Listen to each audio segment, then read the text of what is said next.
জনাইছোঁ নিখিল ভাৰত যুৱ ফেডাৰেশ্যন অসম ৰাজ্য পৰিষদৰ মই সভাপতি কৃষ্ণ গগৈ আৰু মোৰ লগত আছে সম্পাদক অজয় বৰা। আমি দুইজনে আজি লিডুলৈ আহিছিলোঁ আৰু লিডুত আহি আপোনালোকক সেই সম্বোধন কৰিব বিচাৰিলোঁ কেইটামান বিষয়।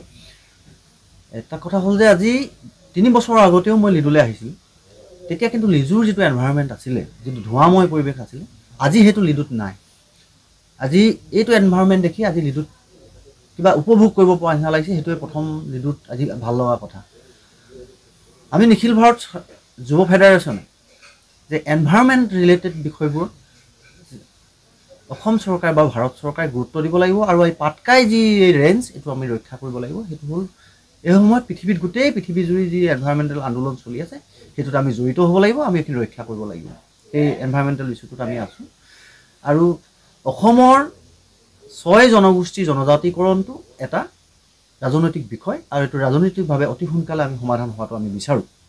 আৰু এইটো সময়তে উজনি অসমত আমি দীৰ্ঘদিন ধৰি দাবী কৰি আহিছিলোঁ যে উজনি অসমত এখন উপ ৰাজধানী হ'ব লাগে, বিধানসভাৰ এটা ছেছন চলিব লাগে আৰু এইখন অসম চৰকাৰে মুখ্যমন্ত্ৰী হিমন্ত বিশ্ব শৰ্মা ডাঙৰীয়াৰ নেতৃত্বত ডিব্ৰুগড়ত এইটো ঘোষণা কৰাৰ কাৰণে আমি মুখ্যমন্ত্ৰীজনক আমাৰ দীৰ্ঘদিনীয়া দাবীটো তেখেতলোকে কৰি দিয়াৰ কাৰণে আমি আদৰণি জনাইছোঁ আজি। আৰু আজি লিডুত পোৱা ক'বলগীয়া কথাটো হ'ল যে দ্বিতীয় মহাসমৰৰ এইখন আটাইতকৈ এটা গুৰুত্বপূৰ্ণ ঠাই আছিল। লিডুত এয়াৰপৰ্ট আছিল, লিডুত ষ্টিলৱেল পথটো ইয়াৰ পৰা আৰম্ভ হৈছিল। এই লুক ইষ্ট পলিচি বুলি চৰকাৰে যিটো কথা কৈ থাকে, আমি ইয়াৰ পৰা নিখিল ভাৰত যুৱ ফেডাৰেশ্যনে আমি দাবী জনাওঁ যে এই লুক ইষ্ট পলিচি কৈ থাকিলে নহ'ব।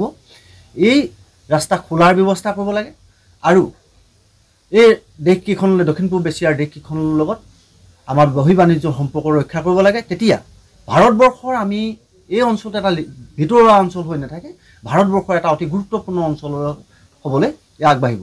গতিকে আমি চৰকাৰক দাবী জনাইছোঁ অতি সোনকালে এই ৰাস্তা খোলাৰ ব্যৱস্থা কৰিব লাগে লুক ইষ্ট পলিচিৰ জৰিয়তে আৰু ইয়াত বেপাৰ বাণিজ্যৰ জৰিয়তে আৰু এই জেগাডোখৰ আগবঢ়া এটা ঠাইলৈ লৈ যাব লাগে। মই এইকাৰণে ক'ব বিচাৰিছোঁ যে ভাৰতবৰ্ষৰ বিভিন্ন জেগাত কেৰেলা, মুম্বাই সেইবোৰ সাগৰ আছে, সাগৰৰ কাষৰ অঞ্চল, সাগৰ পাৰ হৈ বিদেশলৈ যোৱাৰ কথা পৰিকল্পনা কৰিব পাৰে। আমি কিন্তু ভাৰতবৰ্ষৰ বিদেশৰ কাষতে আছোঁ ইয়াত, কিন্তু এই দেশ উন্নত দেশবোৰৰ লগত আমাৰ সম্পৰ্ক কৰা বন্ধ কৰি ৰখা হৈছে, য'ত এটা ৰাস্তা আছিল 1942 চনলৈ। গতিকে এই যিটো আগৰ পৰিৱেশটো ভাল আছিল, সেই ভাল পৰিৱেশটো আকৌ গঢ়ি তুলিব লাগে, সেইটো আমি দাবী জনাইছোঁ। এইকেইটা হ'ল আমাৰ আজি লিডুৰ পৰা ক'বলগীয়া মূল কথা।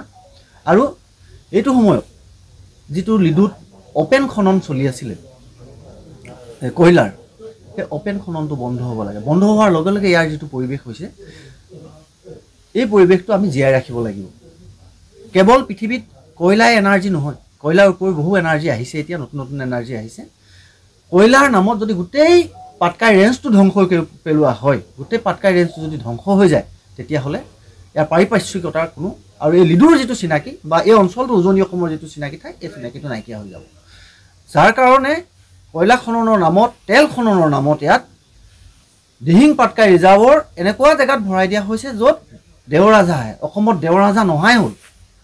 দেওৰাজাটো এনেকুৱা এটা প্ৰাণী যে মানুহৰ শব্দৰ পৰা বহু আঁতৰত সেই দেওৰাজাবিলাক থাকে। সেই দেওৰাজা আহিব য'ত পৰে, তাত অইল খনন কামটো চলাই আছে, যাত পাটকাই ৰিজাৰ্ভ ফৰেষ্টৰ পৰা আঁতৰাই দেখুওৱা হৈছে।